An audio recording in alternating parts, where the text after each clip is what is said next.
Duty ಮಾಡ್ತಾ ಇದ್ದಾರೆ.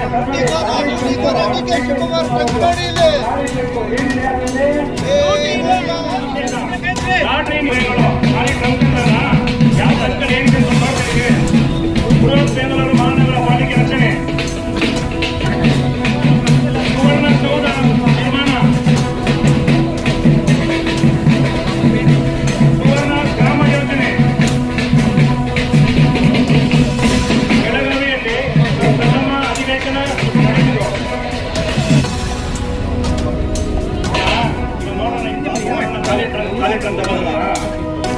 ಖಾಲಿ ಟ್ರಂಕದ ಡಿ ಕೆ ಶಿವಕುಮಾರ್ ಅವರಿಗೆ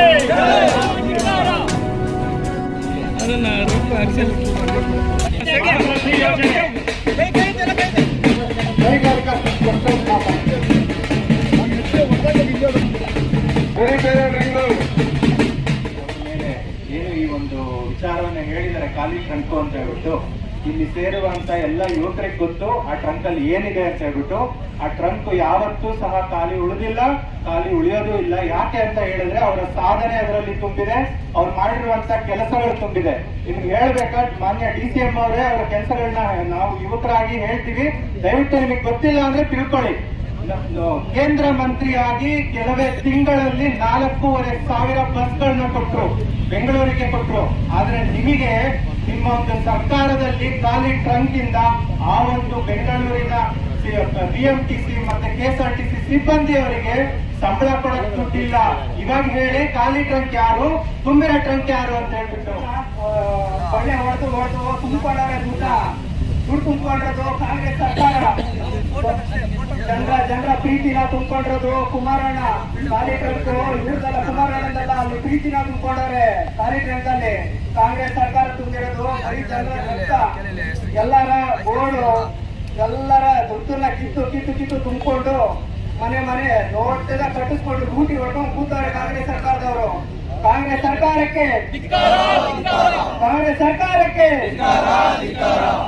ಭ್ರಷ್ಟಾಚಾರದಿಂದ ಹಗಲು ದರೋಡೆಯಿಂದ ನೊಂದು ನಾವೆಲ್ಲ ಬಂದಿರೋದು.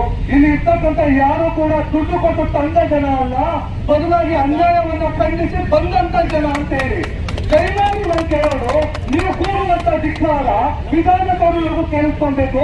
ಆದ್ರೆ ನಮ್ಮ ದುರದೃಷ್ಟಕ್ಕೆ ಫ್ರೀಡಂ ಪಾರ್ಕ್ ಇಂದ ಆಚೆ ಹೋಗ್ತಾ ಇಲ್ಲ. ಎಲ್ಲರೂ ಕೂಡ JDS ಯುವ ಶಕ್ತಿ ಏನು ಅಂತ ಇವತ್ತು ಈ ರಾಜ್ಯ ಸರ್ಕಾರಕ್ಕೆ ನಾವು ತೋರಿಸಬೇಕಾಗಿದೆ. ಗಟ್ಟಿಗಳಿಂದ ಒಗ್ಗಟ್ಟಾಗಿ ಕೂಗೋಣ. ಕಾಂಗ್ರೆಸ್ ಸರ್ಕಾರಕ್ಕೆ ಹೇಳಿ ಧಿಕ್ಕಾರ, ಸರ್ಕಾರಕ್ಕೆ ಹೇಳಿ ಧಿಕ್ಕಾರ, ಸರ್ಕಾರಕ್ಕೆ ಹೇಳಿ ಧಿಕ್ಕಾರ. ಎಲ್ಲರೂ ಕೂಡ ಸೇರ್ತಕ್ಕಂಥದ್ದು ಕೇವಲ ಈ ಒಂದು ಟ್ರಂಕ್ನ ಹೇಳಿಕೆ ವಿರುದ್ಧವಾಗಿ ಅಲ್ಲ, ಬದಲಾಗಿ ರಾಜ್ಯ ಸರ್ಕಾರ ಮಾಡಬೇಕಾದಂತಹ ಹಲವು ಅಭಿವೃದ್ಧಿ ಕೆಲಸಗಳನ್ನ ಕೈಬಿಟ್ಟು ಇವತ್ತು ಕೆಲಸಕ್ಕೆ ಬಾರದ ಹೇಳಿಕೆಗಳನ್ನ ಕೊಟ್ಕೊಂಡು ಇವತ್ತು ನೀಚ ರಾಜಕೀಯವನ್ನ ಮಾಡ್ತಾ ಇದೆಯಲ್ಲ, ಇದನ್ನ ಖಂಡಿಸಿ ಇವತ್ತು ಯುವಕರು, ಈ ನಾಡಿನ ಯುವಕರು ಇವತ್ತು ಈ ಹೋರಾಟದ ಒಂದು ವಿಶೇಷತೆ ಏನು ಅಂತ ಹೇಳಿದ್ರೆ, ಸಹಜವಾಗಿ JDS ಹೋರಾಟ ಅಂತ ಹೇಳಿದ್ರೆ ಮಾಜಿಗಳು ಹಿರಿಯರು ಎಲ್ಲ ಬರ್ತಾ ಇದ್ರು. ಇವತ್ತು ನಮ್ಮ JDS ಪಕ್ಷ ನಮಗೆ ಯುವಕರಿಗೆ ಅವಕಾಶ ಕೊಟ್ಟಿದೆ. ನೀವು ಹೋಗಿ ನಿಂತ್ಕೊಳ್ಳಿ, ಈ ಒಂದು ದೇಶದ ಭವಿಷ್ಯ ಯಾವ ದಿಕ್ಕಲ್ಲಿ ಸಾಗಬೇಕು ಅನ್ನುವಂಥದ್ದನ್ನ ನೀವು ನಿರ್ಧಾರ ಮಾಡಿ ಅಂತೇಳಿ ಇವತ್ತು ನಮ್ಮ ದೊಡ್ಡವರು ನಮ್ಮನ್ನ ಇಲ್ಲಿ ಕಲಿಸಿರ್ತಕ್ಕಂಥದ್ದು. ಇವತ್ತು ದೇಶ ಅಥವಾ ನಮ್ಮ ರಾಜ್ಯ ಅಧೋಗತಿಗೆ ದಿಕ್ಕಿನಲ್ಲಿ ಸಾಗ್ತಾ ಇರುವಾಗ ಖಂಡಿತವಾಗ್ಲೂ ನೋಡ್ಕೊಂಡು ಕೂತ್ಕೊಳ್ತಕ್ಕಂಥ ಯುವಕರು ನಾವಲ್ಲ. ಇದನ್ನ ನಮ್ಮ ನಾಯಕರು ನಮ್ಗೆ ಹೇಳಿ ತಿಳಿಸಿಲ್ಲ.